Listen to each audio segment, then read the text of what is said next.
Hello my gorgeous makeup loving friends. I actually wanted to do this video 2 weeks ago, but unfortunately when I initially received this palette, it's the Danessa Myricks Lightworks 6, I appeared to have gotten a defective one. It wasn't swatching correctly.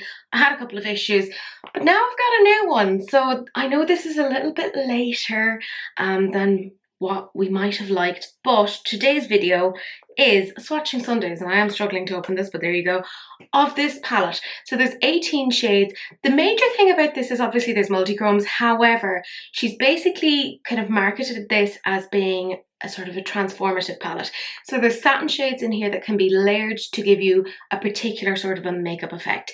So if you're interested in seeing what this palette looks like, how it swatches, my general first impressions, and seeing even like things like the transformational shades, of course, lots of different lighting, then this is the video for you. Do please keep on watching. For those of you who had been keeping an eye on my Instagram stories, you will know that I had a little bit of an issue with this palette when I got it originally. It had kind of hard panned and it wasn't giving essentially what I needed it to get. And Sephora were very difficult. They were the ones I bought this from, and they were like, no, we're not letting you get a replacement. However, Danessa Myricks Beauty themselves reached out and they gave me this, which is the replacement. So today I'm going to be swatching this. Now you may notice, for those of you who are eagle-eyed, that this is an 18 pan palette. However, I have more than 18 stencils worth. I have approximately, I think, 30, something like that. And the reason why is because, yes, this is an 18 pan palette. However, the way that this is designed is to layer. Specifically, these more satin shades, they are formulated in such a way that you should be able to pop other shades on top of them.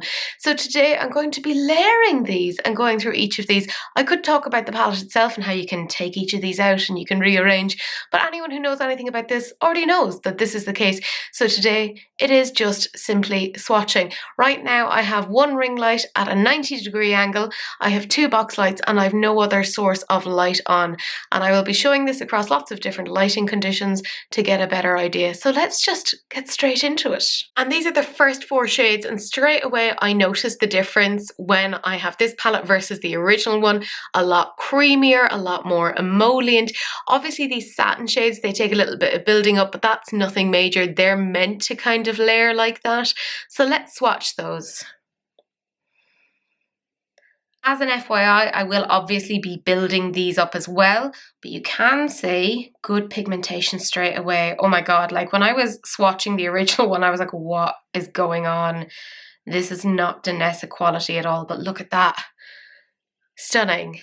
And I have my next four shades here. Again, it's that mixture of those more satins and the more duochromy finishes that we've come to see from Danessa over the last couple of Lightworks. Oh, so beautiful. Again, you can kind of see how these are linked together. You can rearrange them to make your own sort of color stories if you're interested, which I think is quite smart. Again, you can kind of see with this one, it doesn't swatch brilliantly. However, you can layer it, which is the purpose of this. What I do notice when swatching is there's some differences across formula. So this shade here is a little bit drier, a little bit flakier. This one was a lot smoother than what I originally got. And again, these are like the duochromes that I'm used to. Again, there's a little bit of like dryness here. So I suspect this is going to be a lot flakier when actually being swatched and being put on the eyes. But I mean, it doesn't stop it from being beautiful. These shades in particular, you can really see they're more like toppery shades. Now this one, when I got it originally, I was really struggling, like in the original palette, that was quite dried out. It wasn't giving me what I wanted, but this is much better now. Like even looking at it, like swatched on the finger, it's much better. This reminds me of a shade from a Gloss Gods palette. Beautiful. And here you can see this is the one that I'm talking about. There's a little bit of flakiness, but actually it's quite creamy. So there's no major issue with it. And next we have the pink section. This shade is another satin. In the original kind of palette that I got, it was so dried out and it was, I mean, it was so difficult to get any pigment on it, but this is a lot better this time around. It's still like a satin formula, so it's not giving you like that bam of color straight away. It's not really meant to, but again, I'm gonna have this section here to show you the satins built up and having shades on top of them. And then these are the two final shades as part of that palette.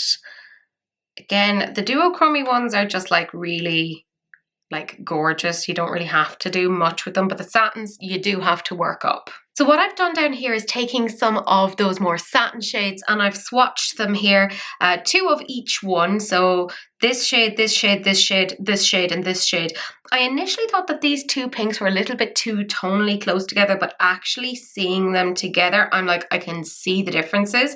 So what I'm going to do now is kind of show how these are meant to be transformed by taking some of those more toppery shades and popping them on top. And I'm going to keep maybe one of them there just to show kind of how different they are, or maybe do half. I don't know. I'll figure out what I'm doing as I'm going along.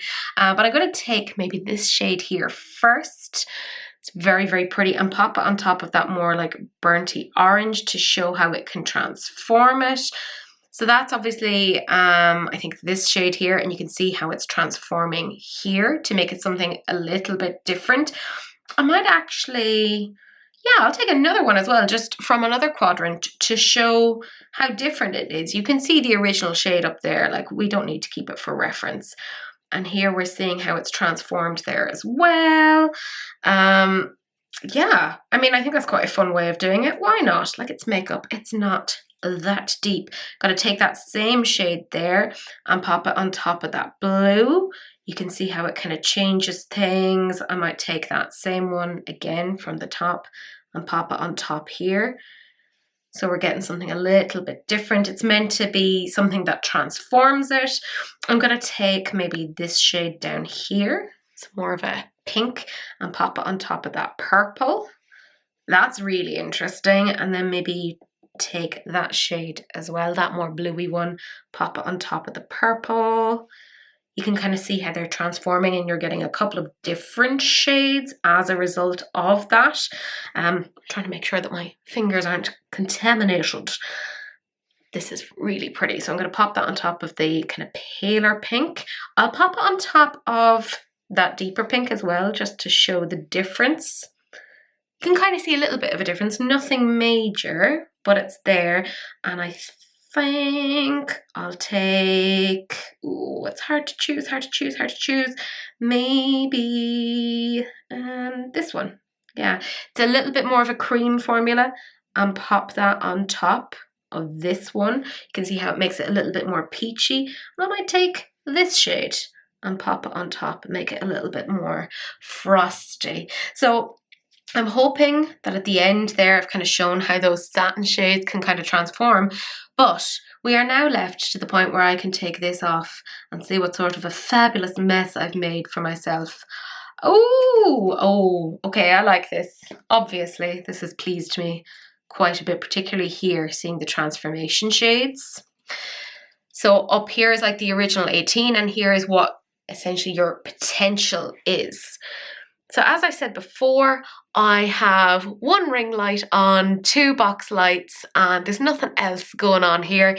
This is the original 18, and these are kind of like the transformation shades that you can use. And I'm hoping it's giving you a decent sort of an idea. Now, in ideal circumstances, I like to bring this out into natural light. However, I am currently in the west of Ireland for reasons known only to me, and that essentially means there is no natural light. Sorry, it is what it is, but I will try and do what I can and bring you out into the sunlight anyways. But this is giving a decent idea. What I'm going to do now is turn off the box light so we have 1 source of light just from the ring light. The reason why I like to have 1 source of light is when you're looking at shadows like this that have a lot of sparkle, a lot of kind of glitter, shimmer, etc. Well, having that 1 source of light tends to show it off that little bit better. And I'm hoping you can kind of see that to some degree here. I'm gonna do a little close-up. These are again the transformation shades of, I've taken those satins and I've added on extra shades here, so you can see that was kind of what Danessa was going for here, with something that was a little bit transformational. It's a little bit unusual. And then here are the original shades themselves without having added anything onto them. Like, they're pretty in and of itself, but I think that's part of what's really interesting to me, is the fact that you can transform it to quite a degree. Like, it's very, very pretty looking. Let's be 100% real. Or maybe that's just me. Maybe it's just me. I now have no source of light. What I'm going to do now is take the torch from my phone. If you guys have watched, you know this is the best way to kind of capture the glitters. Sorry, I'm hoping my camera can pick this up. But oh, sweet merciful Jesus, this is gorgeous. Oh, this is picking it up beautifully. Just in reality, I think I'm getting a bit frustrated with my camera here because, oh my God, I wish I could put my eyeballs onto this because the glitter, the shimmer, the fabulousness that I'm getting here, oh my God, it is just so beautiful. I think it's partly as well, it's like this isn't a fully darkened room. I'm trying to switch up myself to show you, but oh, it's so pretty. This is such an improvement on the one that I had because when I tell you, I was angry. This is looking stunning. So pretty. Again, you can kind of see those shimmers a little bit better. Or at least that's the way that I'm trying to show it. And hopefully here, you're seeing, yeah, there we go. I feel like that's a decent way of showing it. You can see some of the shimmers here a little bit better. And some of those transformational shades at the very, very top. It's tricky to get, but I think I'm managing to show it to an okay degree. And if you've watched releases and rants before, I've given out about brands essentially using too much light when photographing their products. So at the moment, I have a ring light, I have 2 box lights, and I have a main source of light. And you can kind of see how it washes it out to some degree here. At least I'm thinking that's what it's showing. I don't know. I'm still not feeling very well.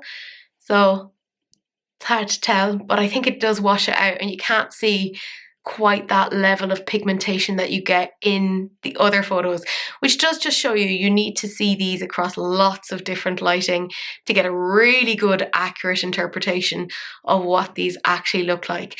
And also keep in mind that influencers, not that I'm an influencer, but they can make you like or dislike something based upon lighting. They can be like, oh my God, this is so flat. Yeah, because you've nothing to kind of like soak up light with. Like there's too much happening. So this ends up looking very flat, very lifeless, very like meh. But seeing it across lots of different lighting, very important. I'm also going to show you this now on a camera phone because I've been showing you this through a Canon, which is just a general recording camera. But again, seeing this across lots of different ways is very, very helpful in my opinion. So I'm showing this to you now via a camera phone. There isn't a huge amount of light in this room. There's just like a window and yeah, that's about it.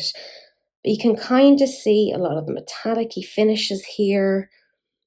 It's very, very pretty. Let's be 100% real, but it doesn't like knock your socks off in this particular instance. This is one of those ones where low lighting, one light source is going to be the thing that really makes this, in my opinion. I do love those transformational shades. I think that's really genuinely quite interesting. But yeah, it's quite nice. I'm now standing at a window with natural lighting. It's, I will say, a very, very dark day here, but there is some natural light. So this gives you some idea as to what this looks like in somewhat indirect sunlight. Cece is currently on the other side of the window, just being like, I'm helping. Do you want to see? Yeah, I'm going to flip the camera around so you can see her. She's integral to the entire thing. So that is Cece through a very blurry window, but as you can tell, she's integral to the entire thing. She has many, many thoughts on this. So I would normally show you this on the camera, but I swear to God, I'm having so many issues with that, and I've tried changing the exposure, but everything comes up as white, which isn't very helpful. As you can see, there isn't a lot of natural sunlight, so we're getting some sparkle, but not that much. I will say it's not translating as well on camera as it is in reality, so take everything I'm saying with a pinch of salt. Question everything. So yeah, like it looks really pretty. I like those transformational things. Doesn't necessarily warrant the price. What do you think, Darcy? He's not impressed. Never impressed. You never get to see Darcy, actually. He's a very handsome gentleman. Very distinguished. You can kind of see it there a little bit. Yeah, there we go. Okay, this is looking a bit better. You're starting to see it a bit better. That's what we need, isn't it, Darcy? A bit of sunshine. So you can see it's very pretty when you're looking at it in that way. Yeah, and you see all the sparkles. Again, I want to bring you back to those transformational ones, those initially satin ones. I'm popping the topper on, just how much it changes them. I think it's really interesting. Very pretty. I'm still a little bit annoyed that I couldn't get footage outside using my Canon, but to be fair, I feel like this camera is on its last legs, so I'll have to get a new camera at some point. But I feel like you could still get a general idea of what this looks like. It sucks that I couldn't get like nice bright weather to look at it, but you could kind of still see some of the sparkles. So obviously this is the eyeshadow palette. As we have kind of seen, super expensive. I got it through Sephora. You know the drill around that. I had a couple of issues, but I got like 10% off at the time. And in terms of like a first impressions, I think it's a really pretty palette. I love the innovation around it, not just in terms of the packaging, but also in terms of the fact that you can layer different kind of products, etc. Now, I know that some people, my friend Daniela, for example, has said that this is her favorite one so far. I don't know if this is necessarily my favorite. I do think it's very, very good. And this is much improved on the one that I had, because like, I mean, that was not swatching at all. I don't know. I think I need to play with this a little bit more, obviously. Do I feel like I could possibly dupe some of these shades from things in my collection? Probably. I totally understand the innovation in terms of like including those more satin shades. I think that layering thing is really interesting. That being said, you know, when you're swatching them initially, they're a little bit underwhelming. At least on this one, it was even worse on the defective one. Like it was, however, they're not really there as like your one and done shade. They're meant to be there to like build the basis of these things. I think it's really, really beautiful. I do love this shade here, that kind of deep purple shade. Yeah, it's very, very pretty. I don't know if it's necessarily my favorite. I do think though that the packaging itself, so innovative, so interesting. And I have to say also, I was so impressed with Danessa Myricks' team. I struggled with Sephora. I mean, struggled. They were like, well, it's not our fault that the product is not to your satisfaction. And it's like, dude, it's not swatching properly. Like, it's dried out.